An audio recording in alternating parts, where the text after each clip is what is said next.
We are back for the final lesson in the surgery series. Thank you for sticking with me to the end. Again, as I mentioned, I am recording this one and the fifth one at the same time, so if you watch them both, you'll see that I am wearing the same shirt.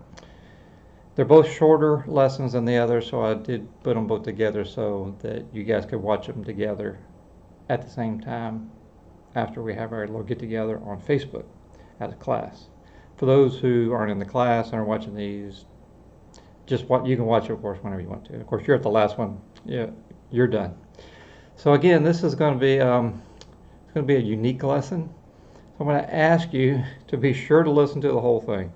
Please don't listen to part of the lesson and not finish it if you're not going to finish, because I'm going to make statements in it that might not make sense if you take them out of context. So it's very important that you catch the whole message together. So please listen carefully to this last lesson, because it is a bit, I guess you could say, unusual. You probably haven't heard it. I had not actually thought of this either, but it just sort of came to me. Back in 1993 or 1994, I'm pretty sure it was 94, but my grandfather had open heart surgery. What do you know? So I went to Tennessee to visit him in the hospital. And I remember my grandmother taking care of him in the hospital. She was just like constantly going, whatever. Of course, she was like that all the time anyway. My grandmother almost never sat down. She was just busy, busy, busy all the time, it seemed like. But she was like that in the hospital, fix your pillow, fix this, whatever. You could just watch the two of them together and see the concern and the love and all.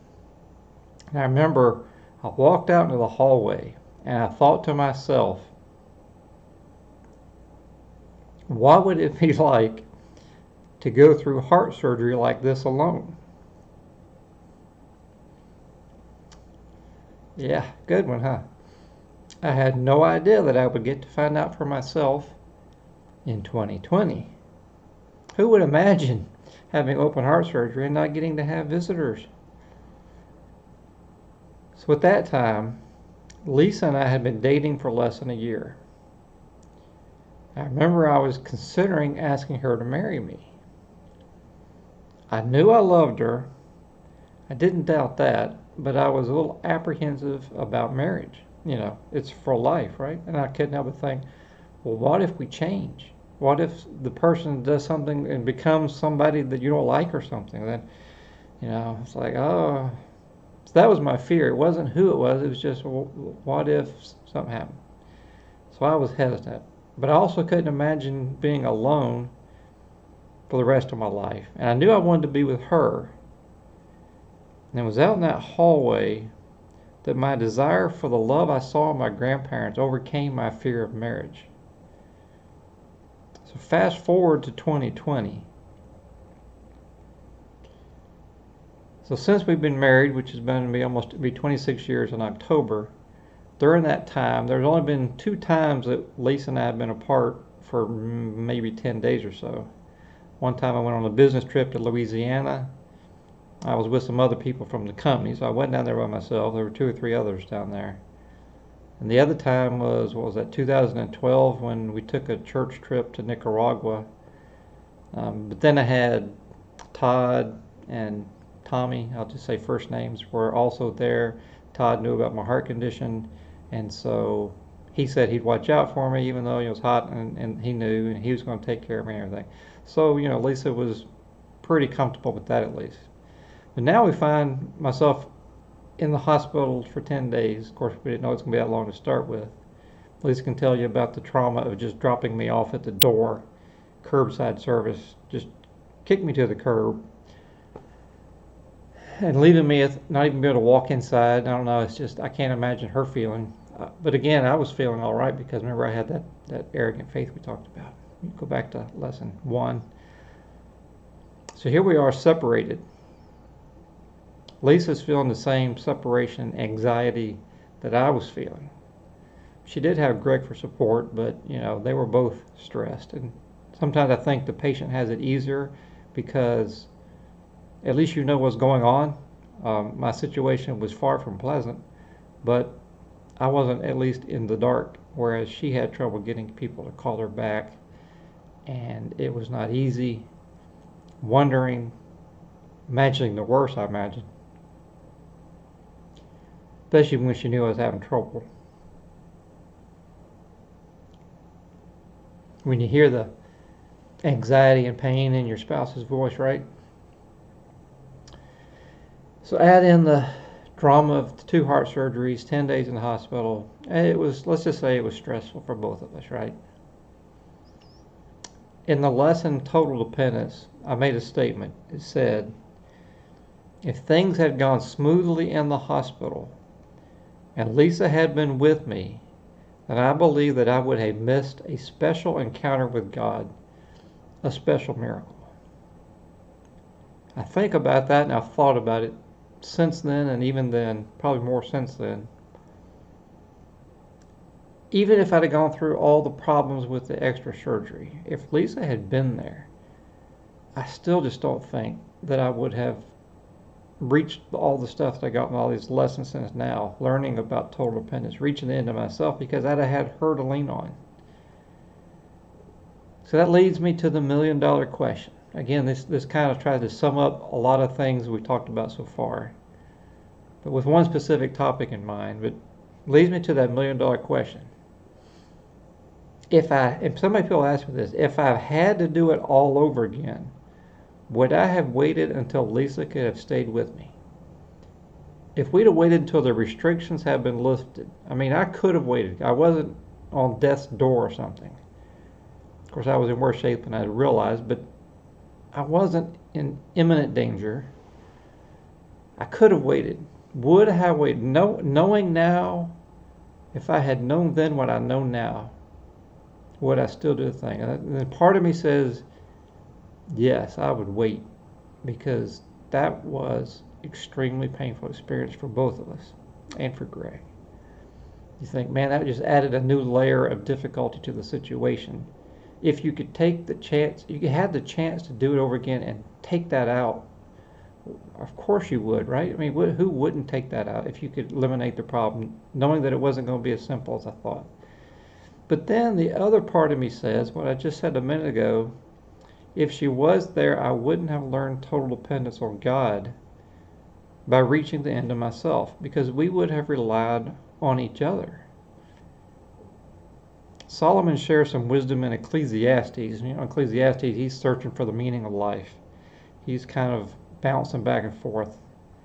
Ecclesiastes 4, 9, and 10, he gives us some wisdom. He says, 2 are better than 1, because they have a great reward for their labor. For if they fall, the one will lift up his fellow. But woe to him that is alone when he falleth, for he hath not another to help him up. Now you think about something as simple as if you go, I say jogging, what if you went out cross-country hiking or something, and you go by yourself? Of course, now with today's cell phones, you can just call somebody, but you never know. What if the days you didn't have a cell phone, you don't have coverage where you're out in the woods, you fall down, break your leg, and there's nobody there, right? If you don't have a fellow there to help you when you fall down to help pick you back up. I mean, think of it. Marriage is the perfect example of this. God instituted marriage. It was his plan for us to be married. 2 people together, helping each other. So that is the plan. I think about so many of you guys in the class who benefit from a good marriage, or I could say great marriage.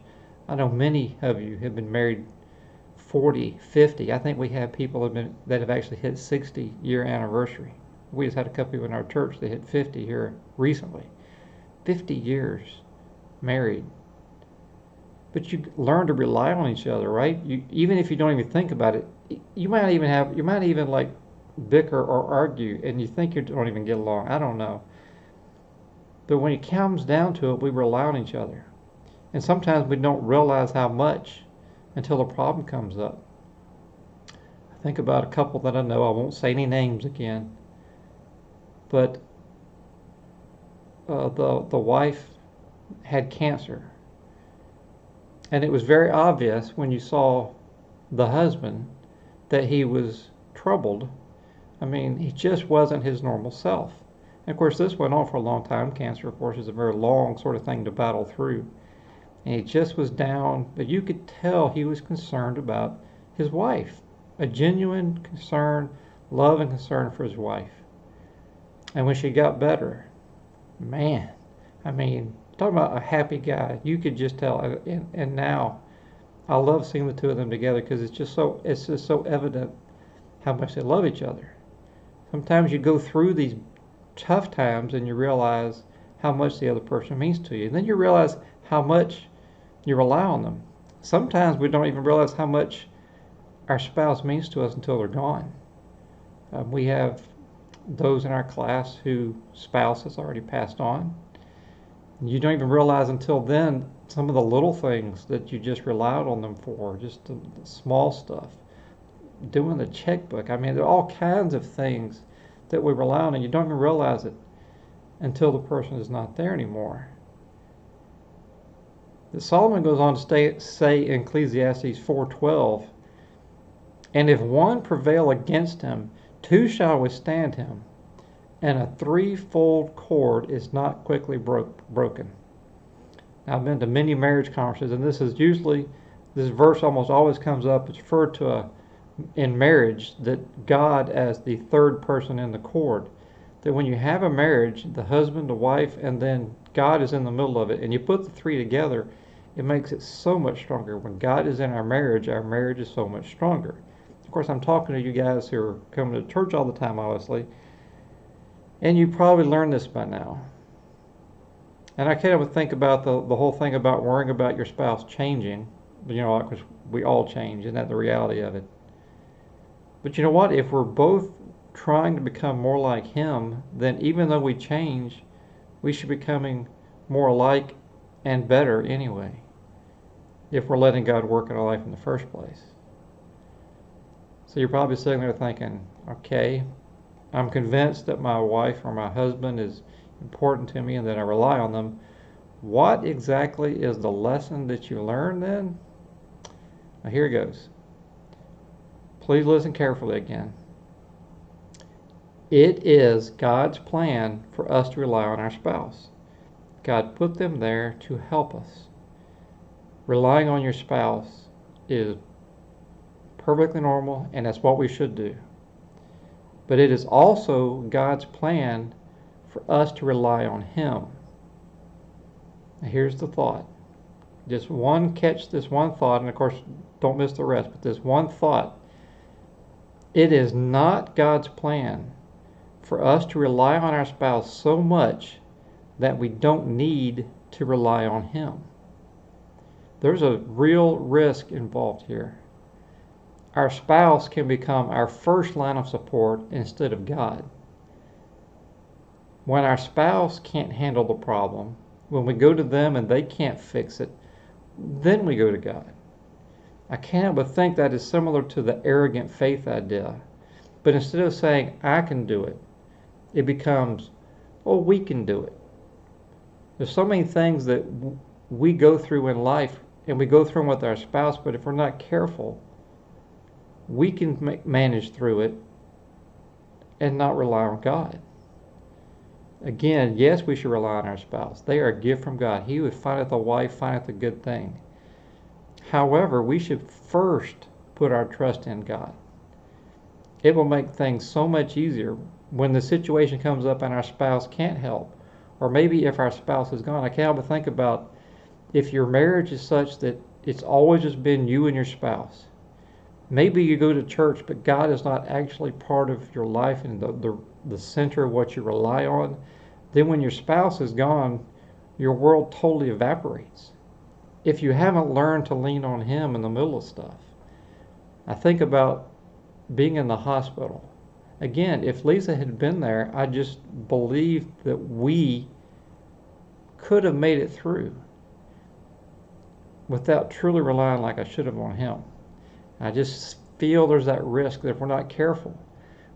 Yes, we should rely on our spouse, but we can rely too much. We can rely so much on them that we let God be off to the side. We do need the threefold cord. It's important for all three to be together, but God has still got to be our number one thing that we rely on.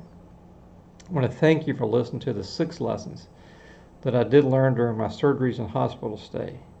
I pray they've helped you as much as they've helped me. And for those in the class, I want to thank you again, and I do look forward till when we finally be together again. And it will be pretty soon, I think. Thanks again.